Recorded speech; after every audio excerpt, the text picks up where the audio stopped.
दोस्तों, आपका स्वागत है मेरे नए वीडियो में। दोस्तों, आज की वीडियो बहुत ही महत्वपूर्ण है। इसमें पूर्णिमा व्रत की संपूर्ण कथा, इस कथा को मात्र सुनने से, बैठकर पूरा सुनने से एक व्रत का लाभ होता है। इसलिए आपसे निवेदन है कि शांति से एक जगह बैठकर इस कथा को पूरा सुनें, अधूरा बिल्कुल भी नहीं छोड़ें।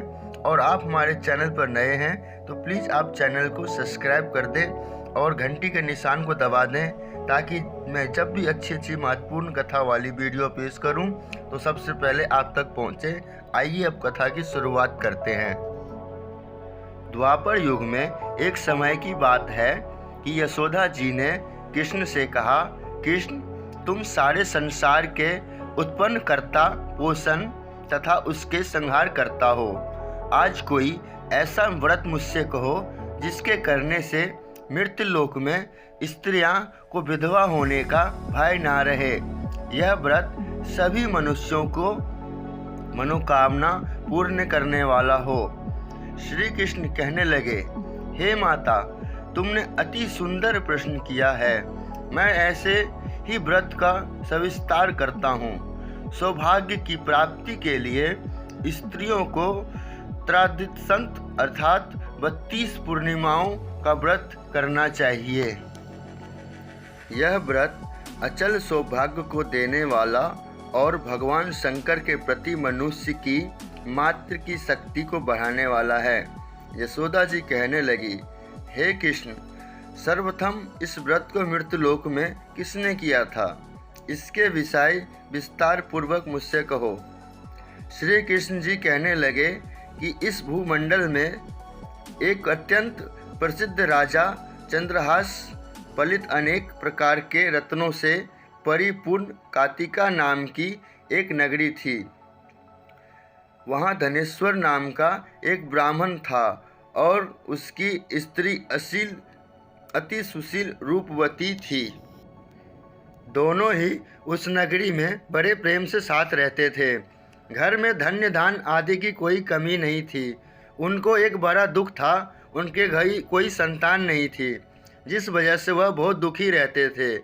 एक दिन एक बड़ा तपस्वी योगी उस नगरी में आया। वह योगी बाकी सभी घरों से भिक्षा मांगकर भोजन किया करता था, लेकिन ब्राह्मण के घर से भिक्षा नहीं मांगकर करता था। एक दिन योगी गंगा किनारे भिक्षा मांगकर प्रेम पूर्वक खा रहा था कि धनेश्वर ने योगी को यह जब करते देख लिया, सब कार्य किसी प्रकार से देख लिया। अपनी भिक्षा अनादर से दुखी होकर धनेश्वर योगी से बोले, और सभी घरों से भिक्षा लेते हैं परंतु मेरे घर की भिक्षा कभी नहीं लेते, इसका कारण क्या है? योगी कहने लगा कि आपके धर्म में हमें इस बात की आज्ञा नहीं देता है, क्योंकि आप अभी गृहस्थ जीवन में एक सुख से वंचित हैं। आपके घर संतान होने पर आपके घर से भी भिक्षा स्वीकार कर लूँगा। उन्होंने कहा कि जिसे संतान नहीं है उसके घर से भिक्षा लेने से मेरे भी पतित हो जाने का भय है। धनेश्वर यह सब बात सुनकर बहुत दुखी हुआ और हाथ जोड़कर योगी के पैरों पर गिर पड़ा तथा दुखी मन से कहने लगा कि आप मुझे संतान प्राप्ति के उपाय बताइए। आप सर्वज्ञ, मुझ पर अवश्य ही यह कृपा कीजिए। धन की मेरे घर में कोई कमी नहीं है, लेकिन मैं संतान न होने के कारण अत्यंत दुखी हूँ। आप मेरे इस दुख का हरण कीजिए। यह सुनकर योगी कहने लगे, तुम चंडी की आराधना करो। घर पहुंचकर उन्होंने यह सारी बात अपनी पत्नी को बताई और खुद वन में चला गया। वन में पहुंचकर उसने चंडी की आराधना की और उपवास किया। चंडी ने 16 दिन उसके सपनों में दर्शन दिए और कहा कि हे धनेश्वर, जा, तेरे पुत्र होगा, लेकिन उसकी आयु सिर्फ 16 वर्ष की होगी। 16 वर्ष की आयु में ही उसकी मृत्यु हो जाएगी। अगर तुम दोनों स्त्री और पुरुष 32 पूर्णिमाओं का व्रत करोगे तो यह दीर्घायु हो जाएगा। जितना तुम्हारा समर्थ हो उतने आँचे के दिए जलाकर शिवजी का पूजन करना, लेकिन पूर्णमासी 32 होनी चाहिए। सुबह होते ही तुम्हें इस स्थान के पास एक आम का पेड़ दिखाई देगा। उस पर चढ़कर एक फल तोड़कर अपने घर चले जाना। अपनी स्त्री का इस बारे में बताना। सुबह स्नान होने के बाद वह स्वस्थ होकर शंकर जी के ध्यान करके उस फल को खा ले। तब शंकर की भगवान की कृपा से उनको गर्भ हो जाएगा। जब ब्राह्मण सुबह उठा तो उस स्थान पर आम का पेड़ दिखाई दिया और वह उसने फल तोड़ने के लिए चढ़ा, लेकिन वह पेड़ पर चढ़ नहीं पा रहा था। यह देखकर उसे बड़ी चिंता हुई। उसने भगवान गणेश की उपासना की और कहा, हे दयानिधे, आपने भक्तों के विघ्नों का नाश करके उनके मंगल कार्य को करने वाले, दुष्टों का नाश करने वाले, रिद्धि सिद्धि देने वाले, आप मुझे इतना बल दें कि मैं अपनी मनोकामना पूरी कर सकूं। इसके बाद वह पेड़ से फल तोड़कर अपनी पत्नी के पास पहुंचा। उसकी पत्नी ने अपने पति के कहे अनुसार इस फल को खा लिया और वह गर्भवती हो गई। देवी की कृपा से उसे बहुत सुंदर पुत्र पैदा हुआ। उसका नाम उन्होंने देवीदास रखा। माता पिता के हर्ष और शौक से साथ वह बाल बढ़ने लगा। भगवान की कृपा से बालक बहुत ही सुंदर था, सुशील और पढ़ाई लिखाई में भी बहुत निपुण था। दुर्गा जी के कथानुसार उसकी माता से 32 पूर्णिमासी का व्रत रखा। जैसे ही 16वां वर्ग लगा, दोनों पति पत्नी बहुत दुखी हुए। कहीं उनके पुत्र की मृत्यु न हो जाए। उन्होंने सोचा कि अगर उनके सामने यह सब हुआ तो वह कैसा देख पाएंगे। तभी उन्होंने देवीदास के मामा को बुलाया और 1 वर्ष के लिए देवीदास को काशी में पढ़ने के लिए भेज दिया। 1 वर्ष के बाद उसे वापस लेकर आ जाने देवीदास के अपने मामा के साथ एक घोड़े पर सवार होकर चल दिए। उसके मामा को भी यह बात पता नहीं था। दोनों पति पत्नी 32 पूर्णिमासी का व्रत पूरा किया। दूसरी तरफ मामा और भांजा दोनों रात गुजारने के लिए रास्ते में एक गांव में रुके। उस दिन उस गांव में ब्राह्मण की कन्या का विवाह होने वाला था। जिस धर्मशाला में वर और बारात की बाकी लोग रुके हुए थे, उसी धर्मशाला में देवीदास और उसका मामा ठहर गए। उधर कन्या को तेल आदि चढ़ने के बाद जब लग्न का समय आया तो वर की तबीयत खराब हो गई। वर के पिता ने अपने परिवार वालों से विचार विमर्श करके कहा कि यह देवीदास मेरे पुत्र जैसा ही है, मैं इसके साथ लगन करा दूं और बाद में बाकी सारे काम मेरे बेटे के साथ पूरे हो जाएंगे। ऐसे कहने के बाद वर के पिता देवीदास को मांगने के लिए उसके मामा के पास गए और उन्हें सारी बात बताई। मामा ने कहा कि कन्यादान में जो कुछ भी मिलेगा वो हमें दे दिया जाएगा। वर के पिता ने बात स्वीकार कर ली। इसके बाद देवीदास का विवाह कन्या के साथ संपन्न हो गया। इसके बाद वह अपनी पत्नी के साथ भोजन ना कर सका और मन ही मन में विचार करने लगा कि ना जाने यह किसकी पत्नी होगी। यह सोचकर उसकी आंखों में आंसू आ गए। तब वधू ने पूछा कि क्या बात है, आप उदास क्यों हैं? तब उसने सारी बातें बताई, पत्नी को बता दी। तब कन्या कहने लगी, यह ब्रह्मा विवाद की विपरीत है। आप ही मेरे पति है, मैं आपकी पत्नी रहूंगी, किसी अन्य की कभी नहीं। तब देवीदास ने कहा, ऐसा मत करिए क्योंकि मेरी आयु बहुत कम है।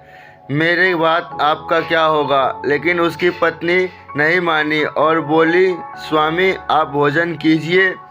दोनों रात में सोने के लिए चले गए। सुबह देवीदास ने पत्नी को 4 नगों से जड़ी एक अंगूठी दी और एक रुमाल दिया और बोला कि हे प्रिय, इसे लो, संकेत समझकर स्थिर चित्त हो जाओ। मेरे मरण और जीवन जानने के लिए एक पुरुष वाटिका बना लो। उसमें सुगंधी वाली एक नवमल्लिका लगा लो। उसको प्रतिदिन जल से सींचा करें और आनंद के साथ खेलें कूदें। जिस समय और जिस दिन मेरा परिणांत हो जाएगा, उस दिन यह फूल सूख जाएंगे।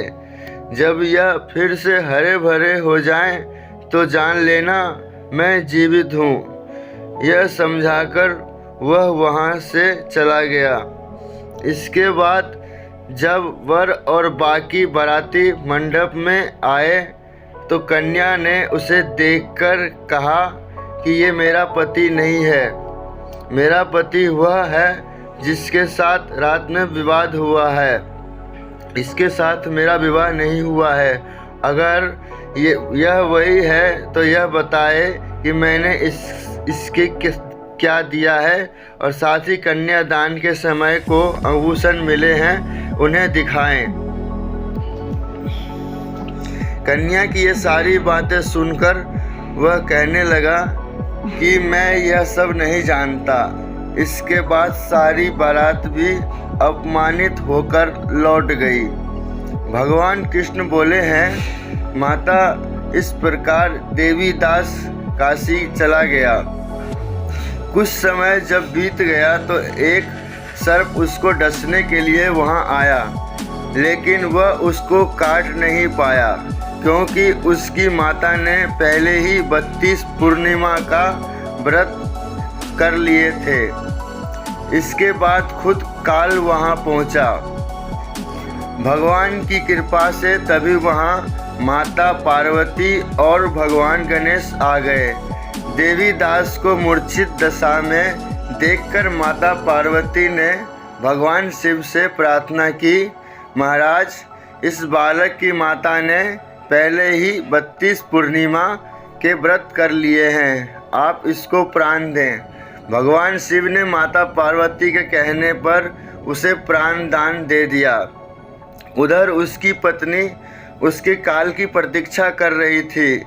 उसकी पत्नी ने जाकर देखा कि पुष्प और पत्र दोनों ही नहीं हैं, तो उसको बहुत आश्चर्य हुआ। और जब उसने देखा कि पुष्प वाटिका फिर से हरी हो गई, तब वह समझ गई कि उसका पति जिंदा है। इसके बाद वह बहुत ही प्रसन्न होकर अपने पिता से कहने लगी कि मेरे पति जीवित हैं, उनको ढूंढिए। जब 16वां वर्ष व्यतीत हो गया तो देवीदास भी अपने मामा के साथ काशी चल दिया। उधर उसकी पत्नी के परिवार वाले उन्हें ढूंढने के लिए ही जा रहे थे कि उन्होंने देखा कि देवीदास और उसका मामा उधर ही आ रहे थे। उसको देखकर ससुर बहुत प्रसन्न हुए और उसे अपने घर ले आए। वहाँ सारा वगर इकट्ठा हो गया और कन्या ने भी उसे पहचान लिया। देवीदास ने उसके बाद अपनी पत्नी और मामा को लेकर वहाँ से चल दिया। उसके ससुर ने भी बहुत धन दहेज दिया। जब वह अपने घर की तरफ चल रहा था तो उसके माता पिता को लोगों ने खबर कर दी, तुम्हारा पुत्र देवीदास अपनी पत्नी और मामा के साथ आ रहा है। ऐसा समाचार सुनकर पहले तो उन्हें विश्वास नहीं हुआ, लेकिन जब देवीदास आया, उसने अपने माता पिता के पैर छुए तो देवीदास के माता पिता ने उसका माथा चूमा और दोनों को अपने सीने से लगा लिया। दोनों के आने की खुशी में धनेश्वर ने बहुत धन दक्षिणा ब्राह्मणों को दी। श्री कृष्ण जी कहने लगे कि इस तरह धनेश्वर की 32 पूर्णिमा को व्रत का प्रभाव से संतान की प्राप्ति हुई है। जो स्त्रियां इस व्रत को करती है वह जन्मांतरों तक वैभव का दुख नहीं भोगती हैं और सदैव सौभाग्यवती रहती हैं। यह मेरा वचन है यह व्रत संतान देने वाला है और सभी मनोकामनाओं को पूरा करने वाला है। भक्तों, उम्मीद है यह कथा सुनकर आपको मन में बहुत शांति मिली होगी और बहुत अच्छा लगा होगा। और आप लोग चाहते हैं कि मैं इसी तरह का कथा वाली वीडियो बनाऊं और आप लोगों तक अच्छी भगवान की कथा पहुंचाऊं, तो आपसे निवेदन है चैनल को सब्सक्राइब करें और घंटी के निशान को दबाएं। मिलते हैं फिर अगली वीडियो में, तब तक के लिए जय श्री श्याम।